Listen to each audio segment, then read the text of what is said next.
Hello everyone, আমি প্রিয়াঙ্কা। আমার নতুন একটি ব্লগে আপনাদের অনেক অনেক স্বাগত। কেমন আছেন আপনারা সবাই? আশা করছি আপনারা সবাই ভালো আছেন আর আমরাও অনেক ভালো আছি। আজকে দিনটা হলো শুক্রবার আর ঘড়ির কাঁটায় ওই সকাল 11টা নাগাদ বাজে। চলে গেছিলাম সকাল সকাল বাসি কাজগুলো করে একটু বাজারে, কিছু কেনাকাটা করার ছিল আর আসার পথে একটু বাজার করে নিয়ে এসেছি। তো ভাবছি আজকে একটু অন্যরকমই ভিডিও শেয়ার করব আপনাদের সাথে।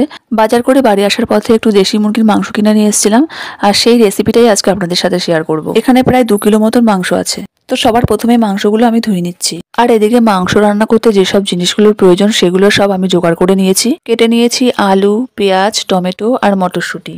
এদিকে আদা, রসুন, লঙ্কার একটা পেস্ট করে নিয়েছি একসাথে। নিয়েছি কিছু গুঁড়ো মশলা, তেজপাতা, শুকনো লঙ্কা, গোটা গরম মশলা, শুকনো লঙ্কার গুঁড়ো, হলুদ, জিরে গুঁড়ো, ধনে গুঁড়ো। এবার মাংসটাকে ম্যারিনেট করে নেব। দিয়ে দিলাম অল্প একটু লবণ, দিয়ে দিলাম জিরের গুঁড়ো, ধনের গুঁড়ো, লঙ্কা গুঁড়ো, হলুদ গুঁড়ো, দিয়ে দিচ্ছি অল্প একটু তেল আর অল্প করে দিয়ে দেবো একসাথে বেটে রাখা মশলা।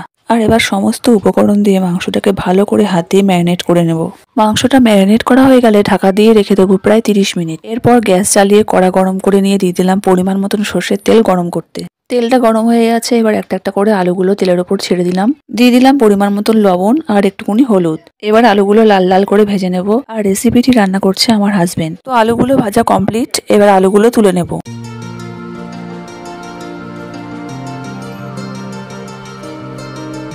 এবার কড়াইতে দিয়ে দেবো এক এক করে ফোড়নে তেজপাতা, শুকনো লঙ্কা, গোটা জিরে আর কিছু গোটা গরম মশলা।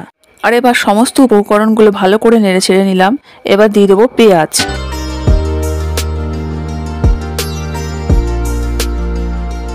সমস্ত পেঁয়াজগুলো কড়াইতে দিয়ে ভালো করে নেড়ে ছেড়ে নেব যতক্ষণ পর্যন্ত না পেঁয়াজটা লাল লাল হয়ে যাচ্ছে।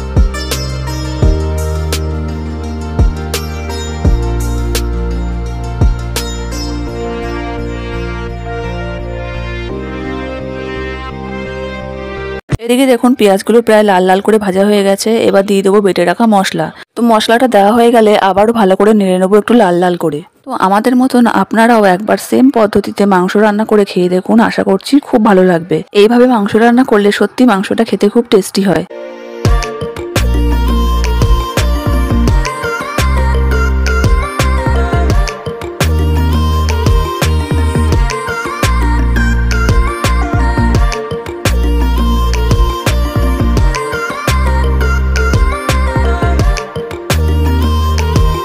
তো মশলাটা পুরো লাল লাল করে কষিয়ে নেওয়া হয়ে গেছে। এবার দিয়ে দেবো এক এক করে টমেটো আর ছাড়িয়ে রাখা মটরশুঁটি। এখানে চাইলে মটরশুঁটিটা আপনারা স্কিপ করে যেতে পারেন, আমি একটু মটরশুঁটি অ্যাড করেছি। মটরশুঁটিটা পড়লে কি মাংসটার স্বাদটা একটু অন্যরকম হয়ে যায়। টমেটো আর মটরশুঁটি দেওয়ার পরে আবারও মশলাটা একবার ভালো করে নেড়ে চেড়ে নেব। তো মশলাটা পুরো ভালো করে কষানো হয়ে গেছে। এবার দিয়ে দেবো আগে থেকেই ম্যারিনেট করে রাখা মাংসগুলো। এরপর মাংসটা ভালো করে নাড়াচাড়া করে নেব।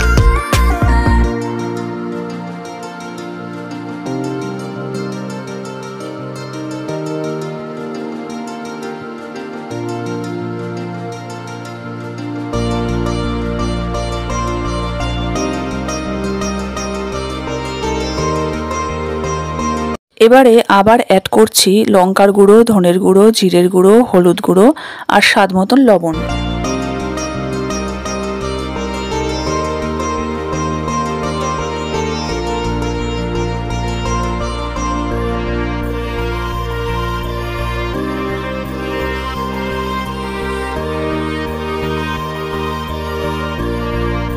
সমস্ত মশলাগুলো দেওয়া হয়ে গেলে এবার মাংসটা ভালো করে কষবো।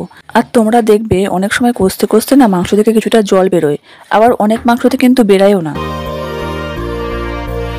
দেখুন এদিকে বলতে বলতে মাংস থেকে খানিকটা জল ছেড়ে দিয়েছে। এবার মাংসটা তত সময় পর্যন্ত কষবো যত সময় পর্যন্ত না জলটা শুকিয়ে যাচ্ছে।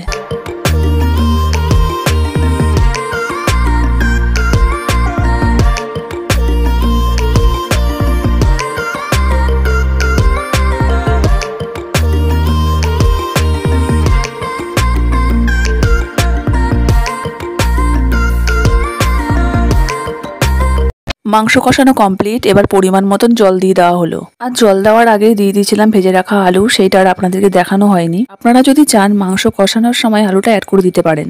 জল ঢেলে দিয়ে সমস্ত মাংসটা এক জায়গায় ভালো করে নেড়ে চেড়ে নিয়ে অপেক্ষা করবো যত সময় পর্যন্ত না ঝোলটা ফুটে উঠছে।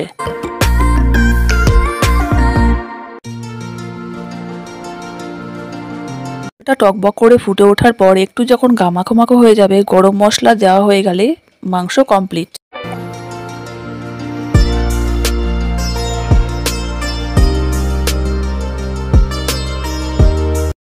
তো আমাদের মাংস রান্না করা কমপ্লিট। এবার গামলাতে ঢেলে নেব। আমাদের মতন এই পদ্ধতিতে আপনারাও বাড়িতে মাংস রান্না করে খেয়ে দেখুন, আশা করছি আপনাদেরও খুব ভালো লাগবে। এইভাবে মাংস রান্না করে গরম গরম ভাতের সাথে পরিবেশন করে দেখুন, যাদের খাওয়াবেন তাদেরও খুব ভালো লাগবে আর আশা করছি আপনাদেরও খুব ভালো লাগবে। তো চলুন আজকে আমি আপনাদেরকে বলি আমার হাজবেন্ডের রান্না করা এই মাংসটা কেমন রান্না হয়েছে। আমাদের বাড়িতে যতবারই মাংস রান্না হয় ততবারই আমার হাজবেন্ড রান্না করে, কারণ আমাদের বাড়ির প্রত্যেকটা মানুষই ওর হাতের রান্না খেতে খুবই পছন্দ করে। তাই তো আপনারাও একবার ট্রাই করে দেখুন, আশা করছি খুবই ভালো লাগবে আপনাদেরও।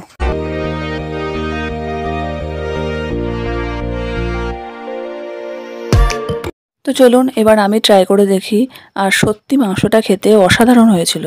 আর এর সাথে সাথে আজকের ভিডিওটা আমি এখানেই শেষ করছি। ভিডিওটি ভালো লেগে থাকলে লাইক, কমেন্ট, শেয়ার এবং সাবস্ক্রাইব অবশ্যই করবেন।